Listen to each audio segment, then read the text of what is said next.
So hello everyone, welcome back if you're watching this on YouTube to YellowCard Vanguard. My name is Zystral, and today we'll bring you something interesting. It's a cram school that I'm doing live. That's right, unplanned, unscripted.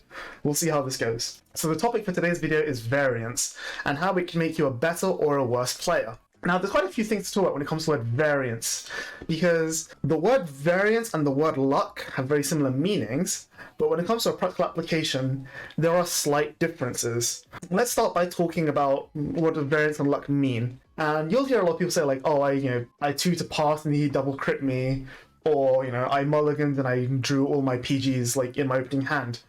And sure, those are both forms of variance and luck. But the way that they came about is the core difference, and that's where skill comes from. And if there's one thing I want you to take away from the end of this video, is that skill and either the luck or variance, whichever word you want to use, are intricately linked in in multiple ways. So let's start by talking about normal variance. So in the raw mathematical statistical term, variance refers to the sort of, how do I describe it using other maths terms? When you flip a coin, you know that it's a 50-50 chance to get heads and tails. So over the course of, say, 10 coin flips, you would expect to get 5 heads and 5 tails. But of course, if you were to go out and flip a coin 10 times right now, you would not actually get 5 heads and 5 tails. It's, in fact, extremely unlikely that's going to happen. So, you might get 7 heads and 3 tails, in which case, your variance has been 2, plus or minus 2. The word variance and the word standard deviation, or deviation in general, basically mean the same thing. Obviously, when it comes to mathematical terms, the way you calculate those numbers are different, slightly different. But again, the way you calculate these numbers is almost the same. So understand variance and deviation is kind of the same thing, whereas luck is obviously just a raw test of trial. It's just probability.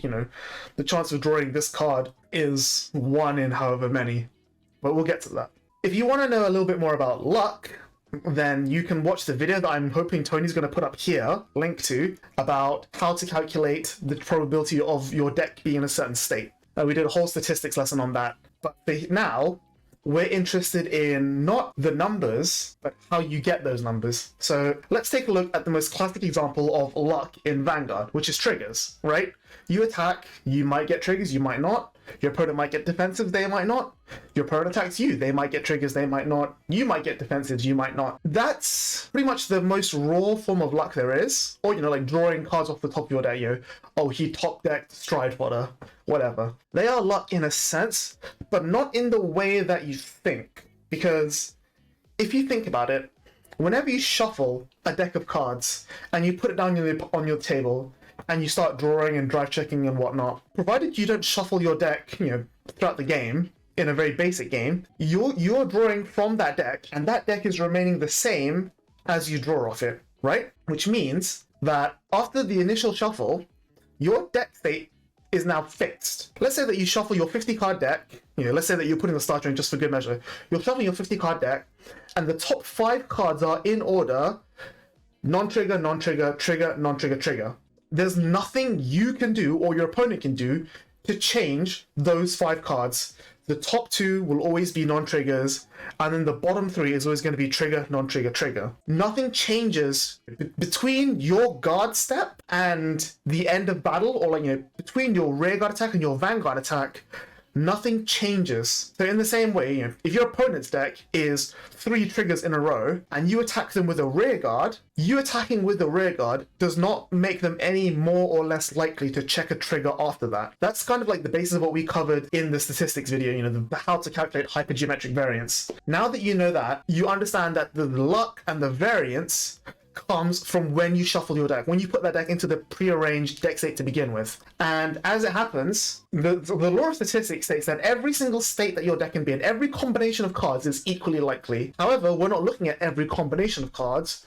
We're looking at in which combination of cards is there a trigger on top, and in which combination of cards is there not a trigger on top. And in a normal deck where you only have 16 triggers out of 40 odd cards, the chance of there being a non-trigger on top is much higher than the chance of there being a trigger on top. So what you then do is you take the assumption that there's a non-trigger on top of your deck, and you go from there, because you are more likely to be in that state. I.e., knowing that you're unlikely to have a trigger on top, you can plan for X, Y, and Z.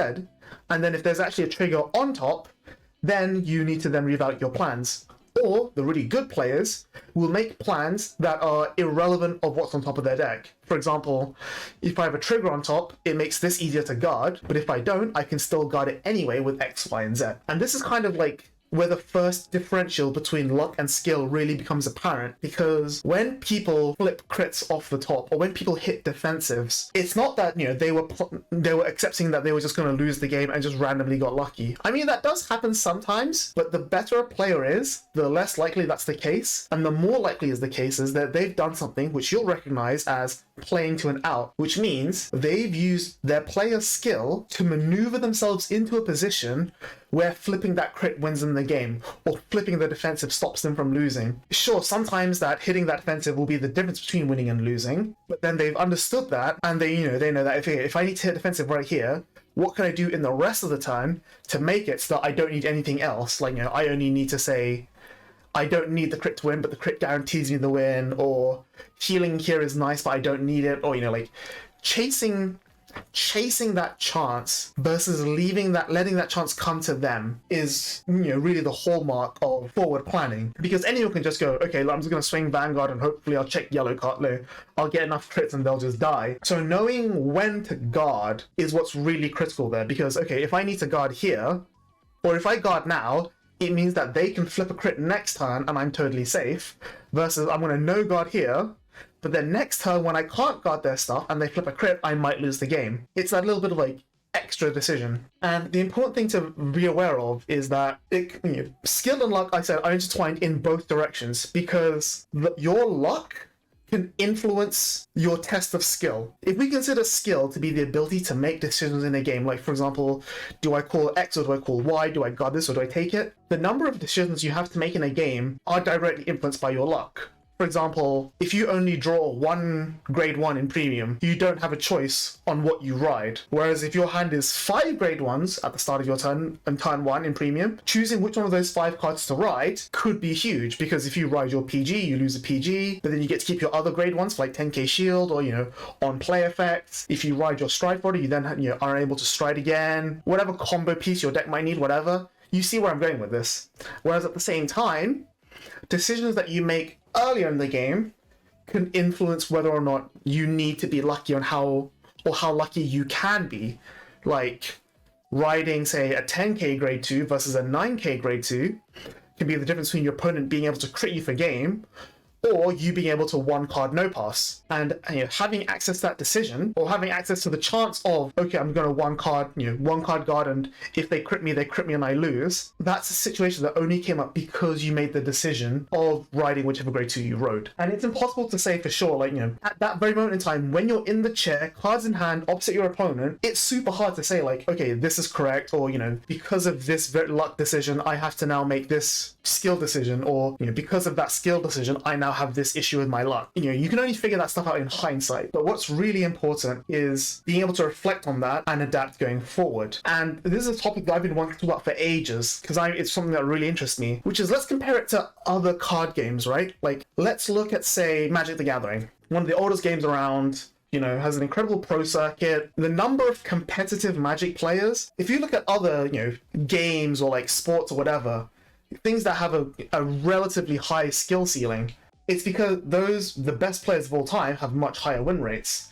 And the reason these Magic pros don't have such an insane win rate is because at the end of the day, there is always going to be luck in card games. Luck of the draw, luck of the shuffle. Well, luck of the draw is luck of the shuffle, but things like that. And beyond that, people aren't perfect. You know, sometimes the pros will make a decision that causes them to have to rely on luck, and then they'll get that luck wrong. The way I've always approached it is that games like Magic, Yu-Gi-Oh, Pokemon, those games are like, you know, anywhere between 40 to 50% luck. Maybe Pokemon a bit less, because Pokemon has so much deck search and card draw. But in the game of Magic, the amount of access to your deck is actually rather low. And so a lot of the game is based on how many cards you can draw. That's why draw spells are so powerful in Magic. So, you know, if we take Magic as an example, I would say Magic is around, you know, 40-ish% luck, 40-ish% deck construction and, you know, deck choices, and then the last 20 is like, you know, actual raw player skill of decision at this very moment in time. Vanguard, I think, is actually very much balanced. Vanguard is a solid 33% across all three. Less luck and more skill in Vanguard. That's both a good and bad thing, because some people will misattribute their skill to luck, and some people will misattribute their luck to skill. So the reason Vanguard, I think, actually has less luck compared to other card games, is because of how fast you go through your deck. The number of raw checks you're doing in a, you draw like so many cards throughout your turn. You have like 2 to 3 drive checks every turn. You have like a damage check on average once every two a turn, because most games end by turn 3, turn 4. So the number of cards you see in a game is like, you're looking at, after the first shuffle, provided you're not doing that many other shuffles, most good Vanguard decks will go through 50% of their deck in any given game. So when you have that many what's called trials in the statistics terms, you're going to be much closer to the average overall than you would be in any other case. Like, if you look at Magic, in a 60-card deck in Magic, you draw your 7-card opening hand, you draw a card every turn, some effects give you 1 or 2 extra card draws a turn, maybe, and maybe sometimes you'll search for a land. And that's about it, right? You only have, like, say, 12, maybe 15 trials, as it were, in a game of Magic, which is not even a quarter, barely a quarter of your deck size compared to Vanguard. And that means your deviation from the expected average is going to be much bigger across games because you're not statistically significant.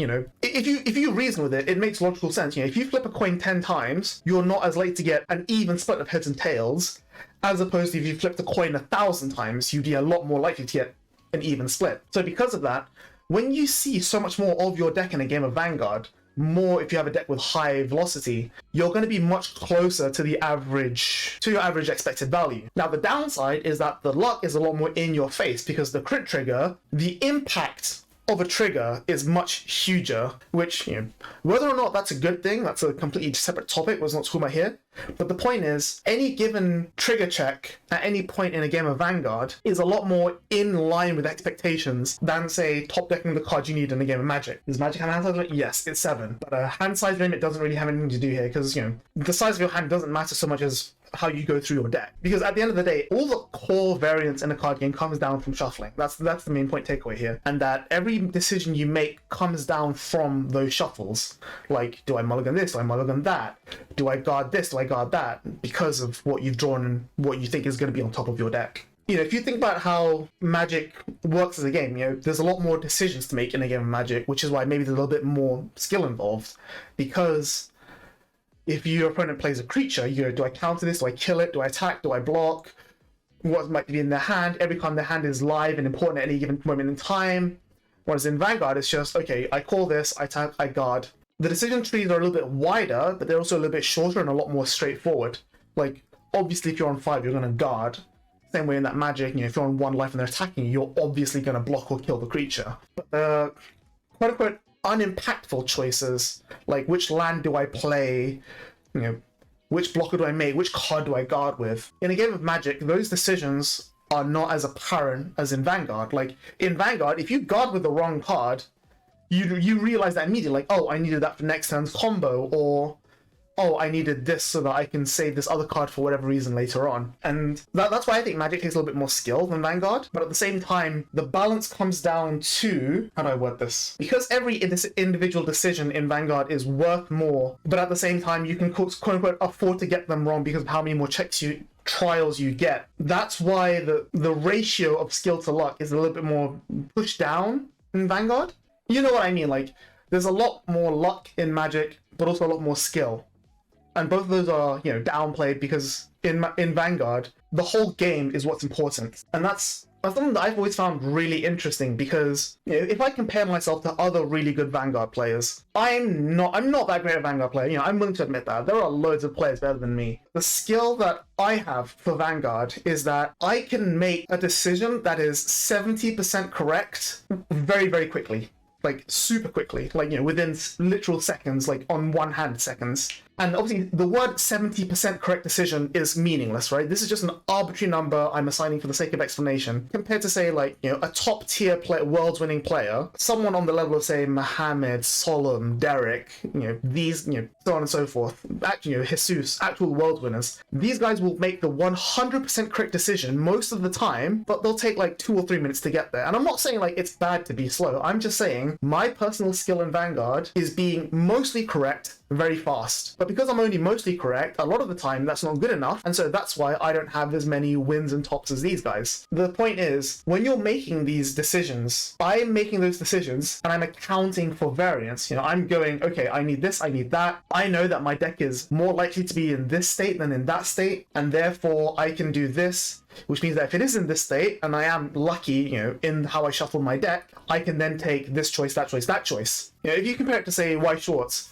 I think Weiss is a game that actually is only like, say, 25% luck, because everything you do in Weiss affects your luck. Like, once you shuffle your deck the first time, there's so much shuffling to do in Weiss that at any given point, what you search for, how you attack, your whatever, changes everything. And that's why I think I'm better at Weiss than I am at Vanguard. And so when you are taking all this into account, like, okay, I'm going to make this decision, it's going to affect my variance later on in this way, or, when you're evaluating, okay, I've got lucky here, which means I then need to do this, this, and this. I think that's what's really going to push people to a... You'll see that you'll be thinking about a lot more as the game goes on, and you'll slow down, but in exchange, you'll be thinking about things that you weren't thinking about before, and you'll find that you'll be going, oh, I have to get lucky a lot less, because you started accounting for these in advance. And in the same way, like I said, some people conflate luck with skill.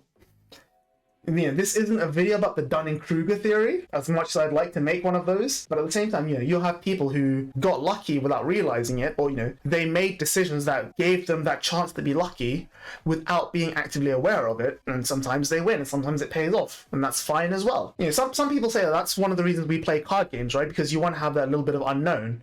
Otherwise, we just play chess, because chess is just all skill, zero luck. And, like I said, because of my skill is making a mostly correct decision very fast, that's why I find card games fun, because it's an unknown. There is no right answer like there is in chess, but there is an answer that I can just go, okay, I think this answer is the most correct, so I'm just going to go down and see what happens. Some people, like to just sit and think and be like, okay, consider every single possible option, every single possible angle, and go from there, and that's also valid.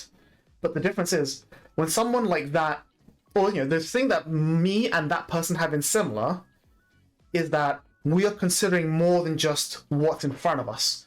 We're considering what we've done to lead us to this position, and we're considering what positions we're going to be in after taking that choice, and going, okay, maybe I have to get crit here, maybe I have to get crit there, maybe I have to get offensive here.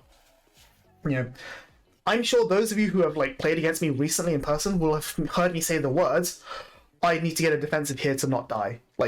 That's a sentence that I say very often, but I stand by that sentence because I know that, maybe I got into that situation because I guarded this way the last turn, or because I attacked with this unit that turn. But I can justify that by saying, well, I did that last turn because X, Y, and Z, and I knew that, if I got into this position, I can rely on this. And again, sometimes I could be wrong. Sometimes I could be very wrong, I'll say, I had to guard here when I didn't. The thing about variance is that variance can be affected, luck cannot.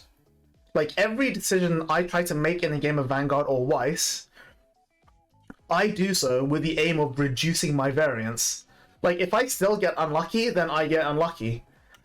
But, a lot of the times I'll guard early because I don't want to just die to a crit on turn 4. A lot of times I just might not attack on turn 1 because I know that I don't need that card that badly. It's... so you might say oh, you just don't attack because you damage deny them, sure.